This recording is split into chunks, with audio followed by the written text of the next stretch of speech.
성경에서 하나님 보시기에 좋은 사람을 생각해 보자면 빠지지 않고 등장하는 인물이 아마도 노아일 것이고 또 아브라함일 것입니다. 오늘 우리가 읽었던 이 본문에 나오는 두 사람은 모두 이 믿음장이라 불리우는 히브리서 11장에 소개될 만큼 수천 년 동안 기독교 역사에서 손에 꼽힐 만큼 대표적으로 믿음이 좋은 사람들이다라고 소개되어지는 사람들입니다. 이런 노아와 아브람 사이에는 몇 가지 공통점이 있습니다. 방금 말씀드린 대로 노아와 아브라함은 둘 다 모두 하나님께 칭찬받은 사람들입니다. 이 두 사람 모두 다 하나님을 잘 믿고 따랐습니다. 이 두 사람 모두 죄악이 가득한 시대를 살았던 사람들이며 하나님께 곧 이 땅에 심판이 임할 것이다 라고 하는 이런 무거운 이야기를 들었던 사람이기도 합니다.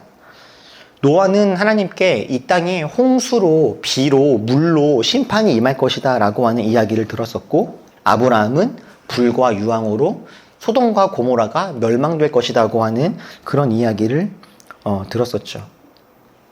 그리고 노아도 아브라함도 하나님이 세상을 심판하셔야 했을 만큼 이렇게 패역한 그런 시대에 끝까지 믿음을 잘 지키면서 살았던 바로 그런 사람입니다.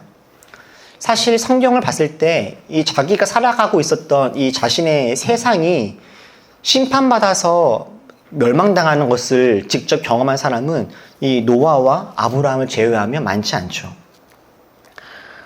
그런데 저희는 이렇게 노아와 아브라함을 하나님 안에서 참 대단하고 믿음이 있는 사람이다라고 우리는 이렇게 알고 있는데, 저희 기독교인들처럼 구약을 경전으로 삼고 있는 이 유대교에서 적지 않은 유대인들과 또 이 유대인들 중에서도 이 성경을 잘 공부하고 가르치는 유대인 랍비들을 보면 이 노아를요 긍정적으로만 보지는 않다 싶습니다. 종교계의 노벨상이라고 불리우는 템플턴 상을 수상하고 영국에서 최고 랍비를 22년간 역임했던 유대인 랍비 중에 조너선이라고 하는 랍비가 있습니다. 근데 그가 쓴 책 중에 랍비가 본 창세기라는 책이 있어요.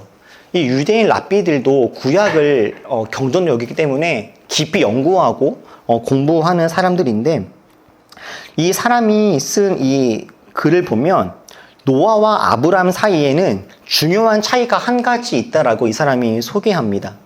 노아와 아브람 사이에 차이점이 있다라고요. 여러분, 노아와 아브람 사이에 어떤 차이점이 있다라고 생각이 드십니까? 노아와 아브람 사이에 어떤 차이가 있냐 하면 이 사람이 주장하기를 세상에 심판이 임할 것이다 라고 하는 이야기를 들었을 때 반응이 달랐다라고 이야기해요. 여러분, 하나님께서 노아에게 세상이 임할 것이다 라고 말씀하셨을 때, 노아가 그 이야기를 들었을 때 노아는 하나님께 어떻게 반응했나요?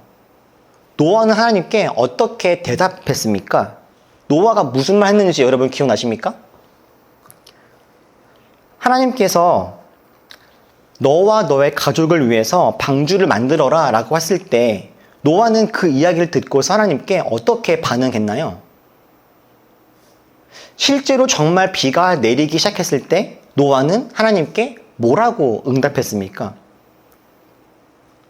여러분, 어떻게 기억나십니까? 기억나는 게 없으시죠? 여러분이 성경을 안 읽어서가 아니라 노아가 아무 말도 하지 않았기 때문입니다.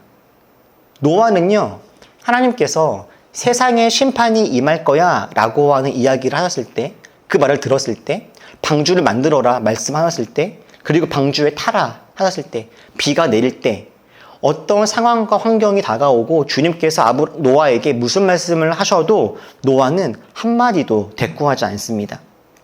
다만 노아는 순종하죠. 따라합니다. 하나님께서 방주를 만들어라 했을 때 방주를 만들고, 방주에 타라 했을 때 방주에 타고, 문을 닫아라 했을 때 문을 닫습니다. 성경을 읽어보면 노아가 하나님께 응답했던 말은 한 번도 안 나오고요, 노아는 하나님께 4번이나 순종했다라고 하는 그런 모습만 나와요. 다만 성경에 기록하고 있는 노아의 첫 번째 말은 뭘까요? 노아가 말을 전혀 안 한 건 아닙니다. 노아는 딱 3번 이야기합니다. 성경에서. 그 중에 노아가 가장 먼저 그리고 오랜 시간 침묵하다가 드디어 뱉었던 말, 성경이 기록하고 있는 말이 뭐냐면 자기가 술을 먹고 취해서 하체를 다 벗고 있는 그 모습을 아들 가나안이 보고 다른 형제에게 아버지가 벗고 있습니다, 취했습니다 이렇게 이야기를 하는데 가나안이 자신의 형제들에게 그 이야기를 했다라고 해서 노아는 그 자녀를 저주합니다. 이게 노아가 했던 첫 번째 이야기예요. 성경이 기록하고 있는. 노아는 하나님께 이 세상이 심판이 임할 거야, 방주를 만들어야 돼, 방주에 타, 비가 올 거야, 이런 모든 말을 들었을 때는 한마디도 하지 않다가 자신의 자녀를 저주하는 것에 그 무거운 첫 마디를 뗀 거죠. 그리고 그 일의 결국에 어떤 일들이 일어났습니까? 노아와 그의 가족들은 모두 홍수와 비 속에서 물속에서 생존할 수 있었지만 그들을 제외한 모든 사람들은 다 생명을 잃는 그런 일들이 뒤에 이어지게 되죠. 근데 반면에 소돔과 고모라가 멸망할 것이라고 하는 이야기를 들었을 때 아브라함은 노아와는 다른 반응을 보입니다. 아브라함은 가만히 있지 않습니다. 아브라함은 하나님께 가까이 나아갔다라고 합니다. 그리고 하나님께 제안을 합니다. 이건 여러분들도 기억나시죠? 아브라함이 소돔과 고모라가 이제 멸망할 거야 라고 하는 이야기를 들었을 때 아브라함은 하나님께 어떤 제안을 합니까? 이거 기억나시죠? 어떻게 하죠, 아브라함이? 아브라함이 그렇게 말하죠. 하나님께 주님께서 의인을 기어이 악인과 함께 쓸어 버리시렵니까? 만약에 저 성 안에 의인이 50명이 있으면 어떻게 하시려고 그러십니까? 살려주셔야죠. 45명이 있으면 어떠실 겁니까? 안 됩니다, 주님. 살게 해주세요. 30명이 있으면, 20명이 있으면, 10명이 있으면 어떻게 하실 겁니까? 아브라함은 하나님께서 소돔과 고모라를 멸망시키겠다 말씀을 하시는 바로 그때 하나님, 안 됩니다. 그곳에 의인이 있다면 살게 해야 됩니다. 이렇게 하나님께 또 다른 제안을 드리는 겁니다. 감히 하나님께 하나님이 이미 결심하시고 하겠다라고 했던 그 일에 대해서 지금 딴지를 걸고 있는 것이죠.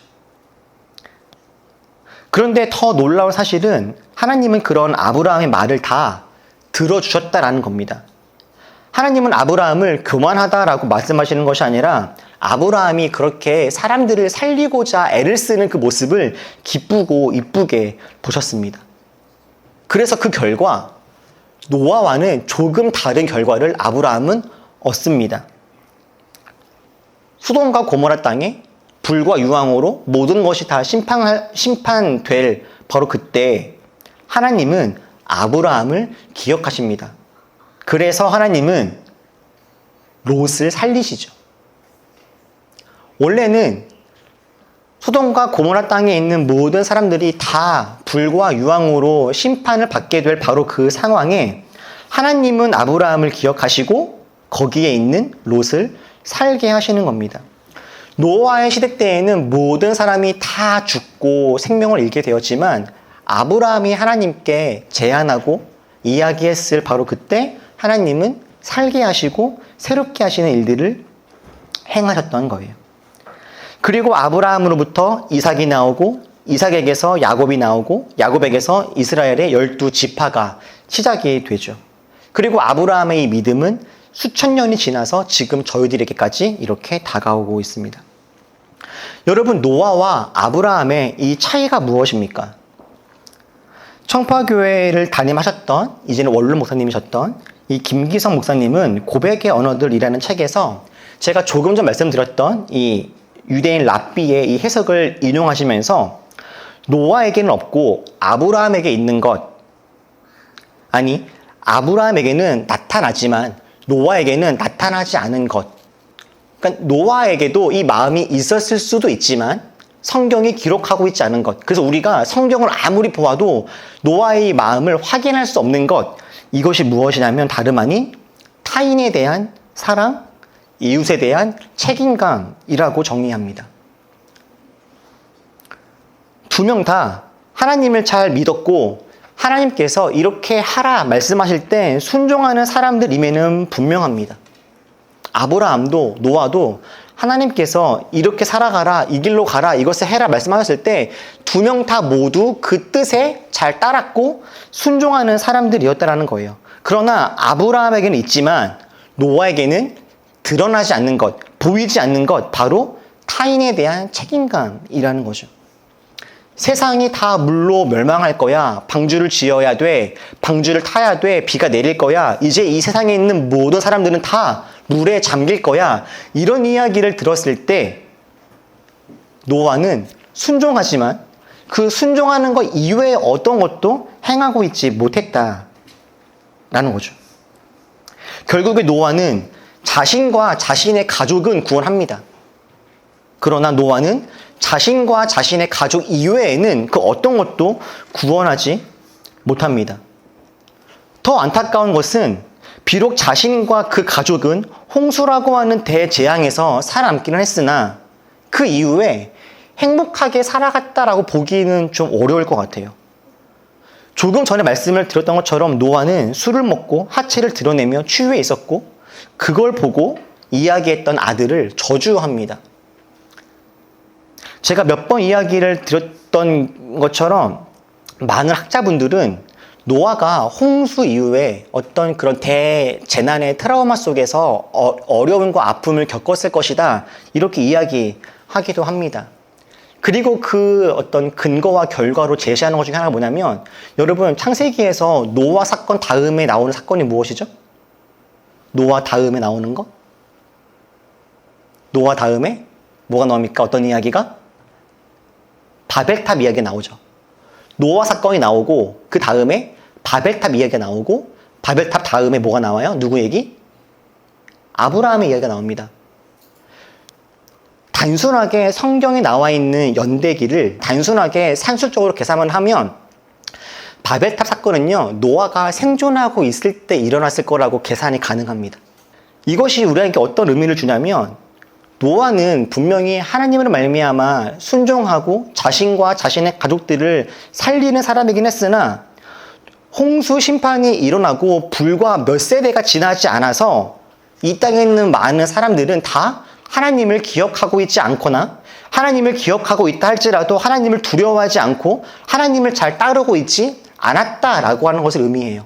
다시 말하면 노아는 분명히 순종하고 주님을 잘 따르는 사람이었으나 노아는 그 어떤 사람에게도 하나님의 영향력들을 발휘하지 못했다라는 거죠. 노아가 했던 유일한 일은 자신과 자신의 가족을 홍수로부터 구한 것, 거기까지인 겁니다.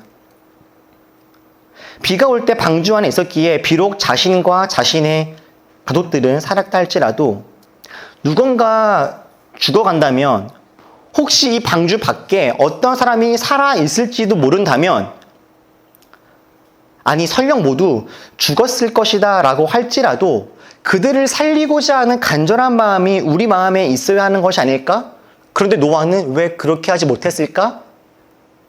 이렇게 평가하는 것이 많은 이 유대인들과 랍비들의 평가이었던 것이죠. 심지어 이 노아의 방주가 아라랏산에 머물러서 이제는 노아가 비둘기들을 보내서 이 땅에 물이 다 말라 있음을 확인했던 그 이후에도 저희가 한번 지난번에 말씀을 나누었던 것처럼 노아는 밖으로 빨리 나아가질 않죠. 그런데 한 유대인 랍비는 이런 노아의 모습을 보고서도 답답하고 미련하다라고 평가합니다. 혹시 방주 밖에 혹시라도 누군가가 살아있으면 어떡하나라고 하는 그런 애끓는 마음이 노아에게는 전혀 보이지가 않고 오직 두려움과 공포로 물들어서 아무것도 하지 못하는 그런 답답한 모습이 노아에게 있다. 이런 이야기를 하는 거죠.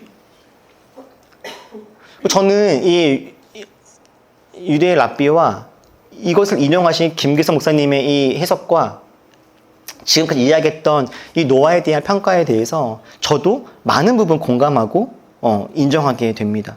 마치 군인이 물에 빠진 사람을 보았는데 갑자기 핸드폰을 꺼내서 들더니 상관에게 전화를 하는 연락을 해서 제가 저 사람을 지금 구할까요 말까요? 라고 물어보는 뭐 그런 상황과 같다라고 하는 거죠. 여러분, 물에 빠진 사람을 보았다면 어떻게 됩니까? 당장 뛰어들어서 구해내야죠. 이 사람이 전과가 있는지 없는지, 구해도 되는 사람인지 아닌지를 판단하는 것이 아니라 누군가가 위험에 빠지고 아파하고 어려워하고 있다면 뛰어들어서 그 사람을 건져내야 되는데 노아는 그런 마음이 없더라 라고 하는 거예요. 그래서 이러한 모습을 보고 아까 말씀드렸던 유대 랍비 조너선은 이런 말을 합니다. 재앙의 폐허를 재건할 때에는 허락을 기다리지 말아라. 위험을 감수하고 앞으로 나아가라. 믿음은 순종 이상의 것이다. 그것은 창조하는 용기다. 라고요. 여러분, 분명 노아는요, 하나님께 신실했고 하나님 말씀에 순종했던 사람이 맞습니다. 죄악이 가득한 그때에 죄를 짓지 않았고 오랜 시간 하나님의 뜻에 따라 살아간 것, 이거 얼마나 귀한 일입니까? 노아가 그 당시 모든 사람들 중에서 가장 의인이었다라고 하는 것은 부정할 필요도 없습니다. 성경에 기록하고 있으니까요. 노아는 분명 하나님 말씀에 순종하는 사람임에는 분명합니다. 그러나 여러분, 순종만으로는 충분하지 않다라는 거예요. 주님께서 명하신 일을 하고 주님의 지시에 따르는 것만으로는 충분하지 않다라는 거죠. 하나님은 우리들을 하나님 말씀을 기계적으로 지키고 따르는 존재로 만들지 않았습니다. 하나님은 우리에게 자유를 주셨고 하나님 마음을 헤아릴 수 있게 하셨고 하나님과 함께 꿈을 꾸며 교제하고 우리가 용기와 창조력을 가지고 새로운 길을 걸어갈 수 있도록 그렇게 우리를 창조하셨어요. 우리한테 필요한 것은 하나님 말씀에 기계적으로 순종하는 것이 아니라 사랑에 애끓는 마음을 가지고 능동적으로 고민하고 선한 의지를 가지고 우리가 할 수 있는 최선을 다해서 살아가는 그런 삶이다라는 거죠. 내가 이렇게 하지 않으면 지옥 가지 않을까? 내가 이렇게 하지 않으면 벌받지 않을까? 내가 예배드리지 않으면, 헌금하지 않으면, 내가 이렇게 하지 않으면 하나님으로 말미암아 뭔가 안 좋은 일이 있지 않을까라고 하는 두려움으로 기계적인 순종을 하는 것이 아니라 혹시 나에게 불이익이 있고 혹시 내가 이렇게 하는 것이 정말로 선한 것인지 어떤 것인지 내가 확신할 수는 없다 할지라도 이 마음속에 누군가를 향한 애끓는 사랑과 마음을 가지고 과감하게 그 일을 행하는 것, 이것이 주님께서 우리에게 기대하시는 그런 모습이다 라는 거죠. 저는 그래서 원래 오늘 설교의 제목을 이 랍비 조너선의 말을 인용해서 순종만으로는 충분하지 않습니다 라고 정했었습니다. 그래서 사실 어제 혹시라도 어제 저녁에 온라인 주보를 확인해 보셨던 분들은 온라인 주보에 순종만으로는 충분하지 않습니다라고 설교 제목이 올라갔던 것을 확인하셨을지도 몰라요. 그런데 제가 일주일 내내 설교를 준비하고 어제 이제 주보까지 올린 그 다음에도 마음이 영 불편한 거예요. 이렇게 다 정리해 놓고 나서. 저도 이 랍비의 말과 김규상 목사님의 해석에 동의하거든요. 그래, 순종만으로 충분하지 않지. 우리는 기계적인 순종을 하는 사람들이 아니라 창의적으로 사랑을 위해서 애를 쓰는 사람이어야 하지. 이런 마음이 들었죠. 그런데 이렇게 정리해 놓고서 우리 모두한테 여러분, 순종만으로 충분하지 않습니다. 우리 한 걸음 더 나아갑시다 라고 이야기를 하려니까 뭔가 마음이 내내 좋지 않았던 거예요. 왜냐하면 너무 노아를 몰아붙인 거 아니야? 라는 생각이 들더라고요. 노아한테 너무 야박한 거 아닌가? 라는 마음이요. 저는 사실 한편 노아의 모습이 너무 이해가 됩니다.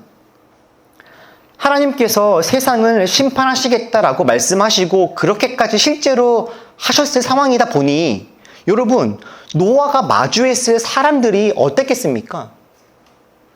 하나님이 정말 웬간했으니까 거기를 심판하겠다라고 하셨겠죠. 저는 노아가 만났을 사람들이 얼마나 악했을지를 생각해 보면, 그리고 그 속에서 믿음을 지키고 살아가야 했을 노아를 생각해 보면 이미 충분히 힘들었겠다, 이미 충분히 어려웠겠다라는 마음이 들어요.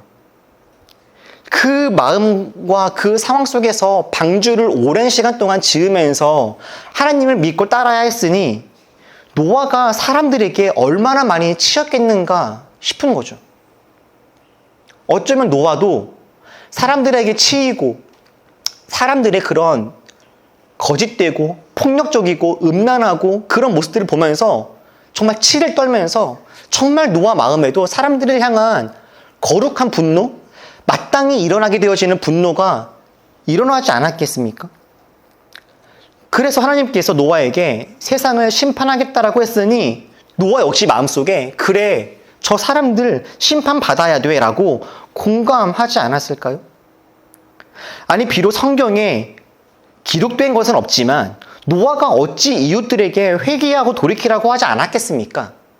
비록 성경이 노아의 말을 기록하고 있지는 않으나, 그래서 우리가 확신할 수는 없으나 노아가 방주를 수십 년간 지었던 그 행위만으로도 노아는 이미 사람들에게 메시지를 전달하고 있는 것이죠. 당신들 조심하세요. 비가 옵니다. 주님 말씀을 따라야 합니다라고 몸으로 삶으로 보여주고 있는 거 아니겠습니까? 다만 노아는 너무 지친 것이 아니었을까요? 수십 년간 방주를 만들면서 사람들에게 이런저런 말을 듣고 있다 보니 더 이상 그들에게 당신들 이제는 불법과 불의와 폭력과 음란에서 돌이켜서 주님을 믿고 따르세요라고 이야기하기에는 이제는 그만 노아가 지쳐버린 것은 아니었을까? 생각이 들어요. 이런 상상이 과하지 않은 것은 사실 이 마음들이 저희들도 이 세상을 바라볼 때 종종 느끼는 느낌, 마음이기 때문이기도 합니다. 세상에 정말 악하고 나쁜 사람들을 보면 어떻습니까, 여러분? 정말 사람에 대한 정이 뚝뚝 떨어질 때가 있지 않습니까? 제가 정말 자주 말씀드리지만 신앙생활 하면서 가장 어려운 것은 새벽 기도도 아니고요, 11조 내는 것도 아닙니다. 뭐가 어렵죠? 이웃을 사랑하라 라고 하는 하나님의 이 말씀을 기억하며 지키는 것, 이게 어려워요. 일요일날 주일 성수는 반드시 해야 한다. 이것이 기독교인들의 제 첫 번째 명령이었다라고 한다면 기독교인 되는 것 뭐가 어렵습니까? 11조? 조금 부담스럽긴 하지만 11조 안 하면 정말 큰일 나고 지옥 간다라고 한다면 까짓거 낼 수 있죠. 10분의 1, 오케이, 10%. 그런데 하나님이 정말 저희들에게 원하시는 것은 주일 성수나 11조나 이런 것이 아니라 이웃을 사랑하라잖아요. 저도 함께 목사로서 신앙생활을 하고 함께 교제하면서 이렇게 살아가다 보니까 이것저것들 다 할 수 있겠어요. 교회 봉사도 하고 예배 드리고 헌금도 하고 하겠는데 누군가를 포기하지 않고 사랑하는 것, 이건 정말이지 우리 힘으로 그냥 할 수 없는 정말 어려운 것이구나 라고 하는 생각이 듭니다. 정말 기도하지 않으면, 하나님의 은혜를 구하지 않으면 사람을 포기하지 않고 사랑한다는 것은 정말 어려운 일이죠. 어떤 사람과 조금만 친해지고 가까워지면 금세 지치고 짜증나고 포기하고 싶어집니다. 특히 저희 올리브교회처럼 한 사람 한 사람의 얼굴을 확인할 수 있고 조금만 시간이 지나도 급격하게 가까워질 수밖에 없는 소수가 모여있는 이런 경우에는 사람으로 말미암아 지치는 것이 훨씬 쉽습니다. 사실 저희 올리브교회만 하더라도 비슷한 가치관에, 비슷한 신학에, 비슷한 나이대에, 비슷한 삶의 결을 공유하고 있는 사람임에도 불구하고 여러분 두고 보십시오. 우리가 조금만 가까워지고 조금만 더 함께 보내는 시간이 길어질수록 반드시 저 사람에 대한, 이 사람에 대한, 이 상황에 대한 어떤 안타까움과 짜증과 분노와 이해 안 됨이 반드시 생길 겁니다. 거기다가 우리가 갖고 있는 핸디캡이 무엇이죠? 누군가가 마음에 안 들 때 우리는 도망칠 데도 없어요. 제가 신앙생활하고 목회하면서 자주 들었던 이야기 중에 하나가 목사님, 셀 바꾸고 싶어요. 목장 바꾸고 싶어요. 이거거든요. 우리는요, 바꿀 수가 없어요. 셀이 하나니까. 전체가 모이는데 어디서 바꿉니까? 우리가 서로 싸우지 않고 잘 지낼 수 있는 방법도 한 가지가 있긴 있죠. 뭐가 있죠? 우리가 안 싸우고 잘 지내려면? 쓸모임 안 하기 너무 좋은 방법입니다. 서로 말을 듣지 않고 서로 깊이 교제하지 않고 교회 가끔 나오고 예배드리고 집에 돌아가고 진실한 관계를 맺지 않으려고 하면 우리는 싸우지 않을 수 있습니다. 예배드리고 끝나면 빨리 가고 그렇게 적당히 관계 맺으면 싸우지 않죠. 그런데 언제 문제가 생겨요? 조금 더 애정을 가지고 누군가를 돌아보려고 하고 사랑을 주려고 하고 주님 안에서 이 공동체를 정말 이웃사랑이 있는 공동체로 한번 내가 만들어 보려고 애를 쓰는 그 순간 우리는 바로 지치고 짜증나고 분노를 경험할 수 있게 될 겁니다. 저는 노아의 이 모습에서 엘리야의 모습도 보입니다. 하나님께 순종하여서 아합과 이세벨이라고 하는 아주 악한 권력자와 영적인 싸움을 하다가 승리했던 이스라엘의 정말 아주 위대한 선지자 엘리야. 이 엘리야도 아합과 이세벨과 영적인 싸움을 한 그 다음에 지치고 힘들어서 로뎀나무 아래에 가서 하나님께 이렇게 말하죠. 하나님, 저 그만 죽고 싶습니다. 저 그만하고 싶어요. 이렇게 해요. 여러분, 믿음의 선한 싸움을 싸우다 보면 누구나 지치고 누구나 포기하고 싶어지는 순간들이 오는 것이죠. 그런데 그렇게 지치고 질려서 사랑을 포기하고 싶고 그냥 그냥 내 가족만, 그냥 우리만 생각하면서 살아가고 싶어지는 그 순간들이 올 때 하나님이 어떻게 하셨습니까? 노아에게, 엘리야에게요. 하나님은 노아에게 무지개를 보여주셨죠. 저는 이 무지개가 노아야 걱정하지 마. 비가 와서 너가 죽지 않을 거야 라고 하시는 그 이상의 의미가 담겨 있다는 생각이 들어요. 단순히 노아에게 너는 죽지 않을 거니까 걱정하지 마. 저 무지개를 보면서 다시는 이 땅에 그런 심판이 임하지 않을 거라고 믿어라. 이렇게만 주신 것이 아니라 아주 큰 재앙과 아픔 이후에 두렵고 힘들어하고 있는 그 노아에게 하나님이 위로하신 게 아닐까 싶었어요. 로뎀나무에 쓰러져 있는 엘리야에게 주님이 오셔서 당장 일어나라 말씀하시는 것이 아니라 주님이 어떻게 하십니까? 먹을 걸 주시고 쉬게 하시죠.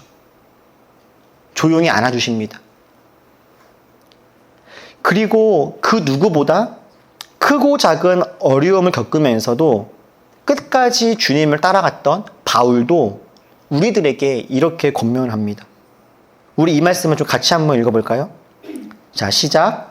선한 일을 하다가 낙심하지 맙시다.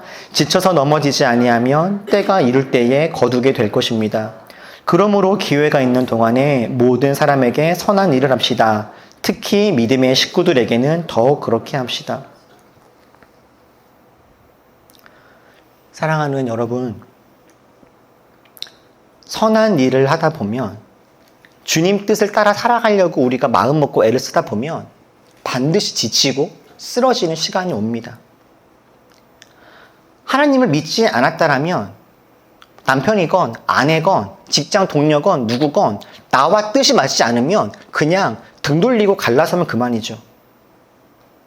그러나 하나님은 우리에게 사랑으로 살아가라 말씀하시고 그렇게 사랑으로 살아가다가 지치고 힘들 때가 올 수도 있으니 그럴 때면 하나님 안에서 다시금 힘을 내어라 말씀하세요. 힘든 일이 오지 않을 것이다 말씀하시는 것이 아니라 힘든 일은 올 거야, 어려울 거야, 지치게 될 거야. 그러나 그럼에도 불구하고 끝까지 그 길을 가라고 우리를 응원하시죠. 여러분, 죄를 짓지 않고 살아가는 것 정말 훌륭합니다. 일요일마다 나와서 예배드리고 각종 봉사를 하고 신앙생활을 이어가는 것 정말 대단한 일입니다. 하나님께서 하라고 하신 일에 네 하고 순종만 하는 것도 이건 역시도 아주 훌륭하고 대단한 일이죠. 그런데 우리들 오늘은 한 발만 더 내딛어 보면 좋겠습니다. 하나님과 이웃을 향한 사랑을 가지고 위험을 감수하고 사랑을 위한 길을 걸어가는 것 말입니다. 두려움 속에 혹시 하나님께 벌 받지는 않을까 하고 하는 걱정으로 최소한의 신앙생활을 해나가는 것이 아니라 하나님과 이웃을 향한 사랑을 가지고 하나님이 주신 자유 안에서 용기를 가지고 창조적인 삶을 살아내는 우리들 되기를 축복합니다. 우리 기계적으로 주님께서 우리에게 말씀하신 것을 순종하는 데 끝나는 것이 아니라 하나님을 기쁘시게 할 것이 무엇일지를 한번 고민합시다. 어떻게 하면 하나님을 내가 감동시킬 수 있을까? 어떻게 하면 우리가 세상을 변화시킬 수 있을까? 함께 상상하면서 살아갑시다. 정말 정 떨어지기 쉬운 세상이고 그런 문화이지만 정말 가까이 가고 싶지 않은 사람들이 분명 있지만 우리 이웃 사랑하기를 누군가를 마음속에 품고 함께 교제하며 사랑하기를 포기하지 말고 끝까지 하나님 안에서 사랑을 붙들고 살아가는 우리 모두가 되었으면 좋겠습니다. 기도하겠습니다.